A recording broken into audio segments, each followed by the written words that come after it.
बिस्मिल्लाहिर्रहमानिर्रहीम अस्सलाम वालेकुम।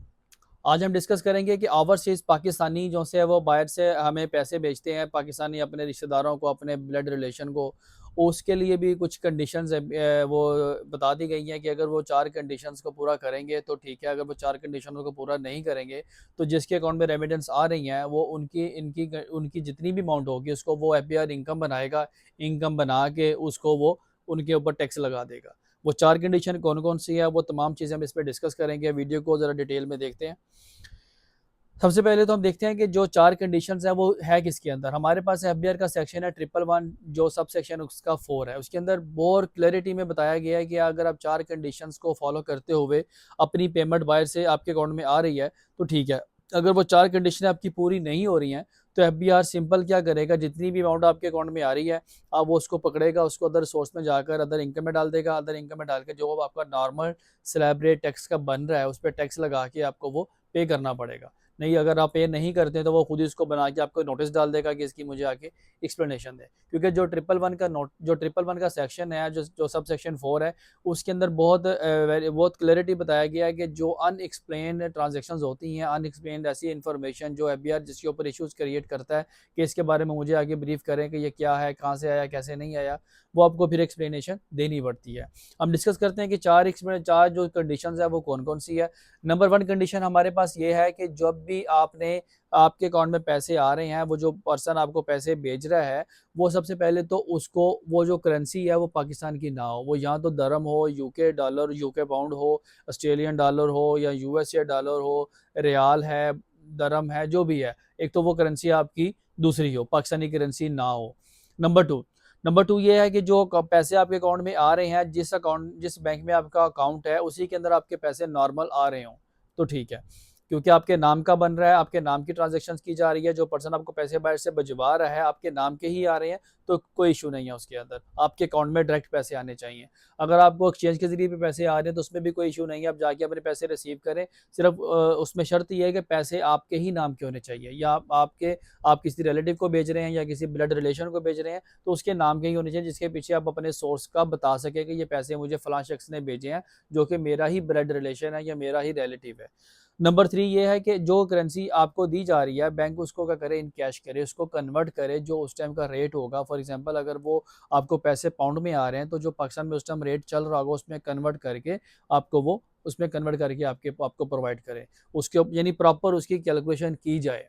अगर वो ये 3 कंडीशनें होगी। 4 कंडीशन आपके पास ये है कि आपको जब आप पैसे रिसीव कर लें तो बैंक से आप रिसीव करें एफआरसी या पीआरसी, यानी फॉरेन रेमिटेंस सर्टिफिकेट, या आपका जो है वो प्रोसीड जो है वो रिसीट सर्टिफिकेट वगैरह, जो दोनों सर्टिफिकेट एक ही होते हैं। यानी इसके अंदर ये है कि आपको सर्टिफिकेट मिलना बहुत ज़रूरी है। सर्टिफिकेट इसलिए ज़रूरी है कि कल को अगर आपको नोटिस आ जाता है, आप कम अज़ कम उसकी एक्सप्लेनेशन जाके दे सकें कि ये देखें जी, मेरे पास एविडेंस है, ये मुझे पेमेंट मेरे भाई ने भेजी है, या मेरे फादर ने भेजी है, मेरी सिस्टर ने भेजी है, या मेरे कज़न ने भेजी, जिसने भी भेजी है, आपके पास प्रॉपर एक उसका एविडेंस हो। ये 4 अगर आप कंडीशंस पूरी कर लेते हैं तो आपको किसी भी किस्म की कोई प्रॉब्लम नहीं हो सकती। अब एक एक चीज़ हम इसमें ये डिस्कस करेंगे कि पेमेंट आपको आती कैसे है बाहर से। 3 तरीके हैं उसके। नंबर 1 तरीका ये है कि एक तो पर्सन वो होता है कि जो आउट ऑफ कंट्री बैठा होता है और उसका एक बैंक अकाउंट वहाँ पे होता है और एक बैंक अकाउंट उसका पाकिस्तान के अंदर होता है। तो वो सिंपल क्या कर रहा होता है, अपने ही अकाउंट से अपने ही अकाउंट में पैसे सेंड कर रहा होता है। बहुत अच्छा है, इसमें किसी किस्म का कोई नोटिस आने के चांसेस नहीं है, क्योंकि वो अपने ही अकाउंट में पैसे डायरेक्ट भेज रहा है, आउट ऑफ कंट्री में काम कर रहा है और उसका अकाउंट यहाँ पर है, वो यहाँ पर पैसे भेजता है, जाके यहाँ पर उसके घर वाले हैं, उसके अकाउंट से पैसे निकाल कर जो अपनी चीज़ें अपनी जो सी वो चीज़ें परचेज करनी है या उस पैसों को स्पेंड करना है वो इजीली कर सकते हैं। उसके लिए अफेयर कभी भी कोई इशू क्रिएट नहीं करता, क्योंकि जो पर्सन बाहर बैठा हुआ है वो क्या कर रहा है, अपने ही नाम के पैसे अपने ही अकाउंट में वहाँ से भेज रहा है। नंबर 1। नंबर 2 हमारे पास आ जाता है ऐसे पैसे जो आपके अकाउंट में आ रहे हैं लेकिन आपको पता ही नहीं है, जो पर्सन बाहर से बेच रहा है वो आपका रिलेटिव नहीं है, ना वो आपका ब्लड रिलेशन है। सिर्फ आपको पैसे बाहर से आ रहे हैं, वो पैसे आपके नाम के भी नहीं है। नंबर 2 के अंदर जो चीज़ें आती हैं हमारे पास कि आपके नाम के पैसे नहीं है, वो पैसे आपको भेज रहा है, थर्ड पार्टी भेज रही है, लेकिन आपके अकाउंट में पैसे आ रहे हैं। तो ये भी गलत है कि जो पैसे आपके आ रहे हैं, जो आपको पता हो कि जो पैसे आपको भिजवा रहा है वो आपका ब्लड रिलेशन में क्या लगता है, या आपका रिलेटिव है तो आपके रिलेटिव में क्या लगता है वो, एक तो ये। और समटाइम ऐसे होता है कि कुछ पैसे आपके अकाउंट में ऐसे आ रहे होते हैं कि एक बंदा बाहर बैठा हुआ है, वो पैसे भिजवा रहा है अपने किसी और दोस्त को, और वो फिर दोस्त आपके अकाउंट में पैसे पाकिस्तान में ट्रांसफर कर रहा है, वो भी गलत है, क्योंकि उसके अंदर सोर्स ऑफ जो सा है वो उसके अंदर बिल्कुल क्लियर नहीं है। यानी एक पैसा बाहर से आ रहा है, वो भी कोई थर्ड पर्सन है, और आपके अकाउंट में आ रहा है, वो भी थर्ड पार्टी है। लेकिन अब वो पैसा जो इधर पाकिस्तान में बैठा हुआ है, वो शख्स क्या कर रहा है कि वो पैसा आपके अकाउंट में ट्रांसफर कर रहा है। वो कहता है जी ये पैसे मुझे आपके फलां आपके कजन ने दिए थे, मैंने पैसे मुझे आ गए, मैंने भी पैसे आपको सेंड कर दिए। इसके अंदर आपको 100% चांस है कि वो नोटिस आ सकता है। अब आप क्या करते होंगे, आप बेसिकली आप मुझे पता है आप ये कर रहे होंगे कि उन पैसों को पकड़ते हैं, उन पैसों को अपनी रिटर्न के अंदर जाकर रेमिटेंस में डालते हैं, रेमिटेंस में जाकर उसको क्लोज कर देते हैं। लेकिन एफबीआई जब उसको वेरीफाई करेगा या जब उसको ऑडिट करेगा, ऑडिट करने के बाद वो देखेगा कि इसके पास तो इस तरह की इसके बैंक अकाउंट में कोई ट्रांजेक्शन ही नहीं आ रही है, ट्रांजेक्शन आ ही नहीं रही है कि ये पैसे इसके पास आ रहे हैं। अगर पैसे आ रहे होते तो जाहिर बात है इसके बैंक अकाउंट में आने था, जो हमने कंडीशंस बताई हैं इनको। अगर बैंक अकाउंट में पैसे नहीं आ रहे हैं तो एफबीआर क्या करेगा, वो सारी अमाउंट को क्लब करेगा, क्लब करने के बाद अदर सोर्स में जाएगा, उसको अदर सोर्स के इनकम में डालेगा, और उसके ऊपर जो स्लैब रेट बन रहा होगा वो स्लैब रेट डालकर वो कहेगा जी इसके ऊपर टैक्स जमा करें, क्योंकि आपके पास इसका सोर्स ही नहीं है। नंबर 2।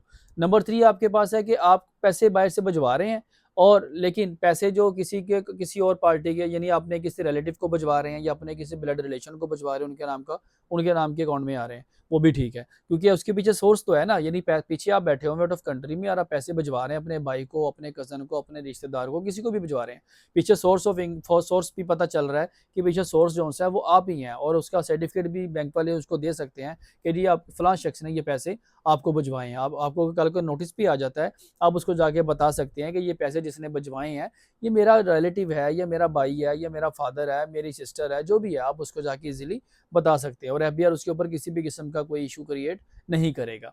अब कुछ लोगों के जहन में ये क्वेश्चन होता है कि जो 5 मिलियन से कम है तो उसके अंदर तो एफबीआर पूछेगा भी नहीं कि ये पैसे कहाँ से आ रहे हैं, कैसे कहाँ से नहीं आ रहे हैं।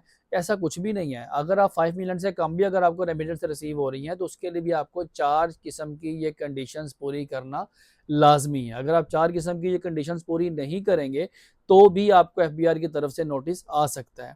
और अगर आपकी जो अमाउंट बाहर से आ रही है वो 5 मिलियन से ज़्यादा है तो उसके ऊपर थोड़ा-सा ये होता है कि एफबीआई थोड़ा-सा और डीपली चेक करता है कि ये जो पैसे बाहर से आ रहे हैं, ये पैसे इसको क्यों आ रहे हैं, और जो बंदा बाहर भेज रहा है क्या वाक़ई इसका रिलेटिव है या वाक़ई इसका ब्लड रिलेशन है। वो थोड़ा-सा इसको डीपली जाके चेक करते हैं कि इसको 1 महीने में कितने आते हैं, पिछले महीने कितने आए थे, उससे पिछले महीने कितने आए, कि फिर वो उसके थोड़ा-सा एनालिसिस करते हैं।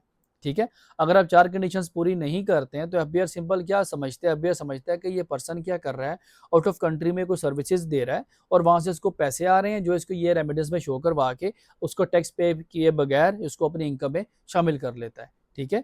इसीलिए आपको चाहिए कि जब भी आप अपनी रेमिटेंस आपको बाहर से रिसीव हो, एक तो ये देख लें कि आपकी 4 कंडीशंस फुलफिल हो रही हैं, आपके पास सर्टिफिकेट मौजूद है और आप उसको ईज़िली अपनी अपनी इनकम के अंदर ले रहे हैं, तो इट्स ओके। अगर आपके पास 4 कंडीशंस पूरी नहीं हो रही हैं, तो आपको चाहिए कि उसको अदर सोर्स में डाल लें और उसके बाद जो टैक्स बनता है उसको वो पे करें। अगर आप ऐसा नहीं करेंगे तो एफबीआर ऑटोमेटिकली नोटिस आपको डालेगा 111 सेक्शन 4 का सबसेक्शन का, और आपको फिर एक्सप्लेनेशन का आपको जवाब देना पड़ेगा। अगर आप जवाब नहीं देंगे तो आपको उसका पेनल्टी भी पड़ेगी और उसका आपको टैक्स भी पे करना पड़ेगा। आई थिंक आपको समझ लग गई होगी कि फॉरेन रेमिटेंस के लिए भी कुछ कंडीशंस हैं वो आपको पूरी करनी होगी।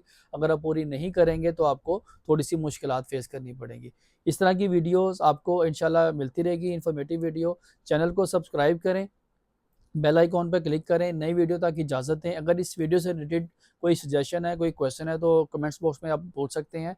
नई वीडियो तक की इजाज़त दें, दोबारा फिर हाज़िर होंगे। अल्लाह हाफ़िज़।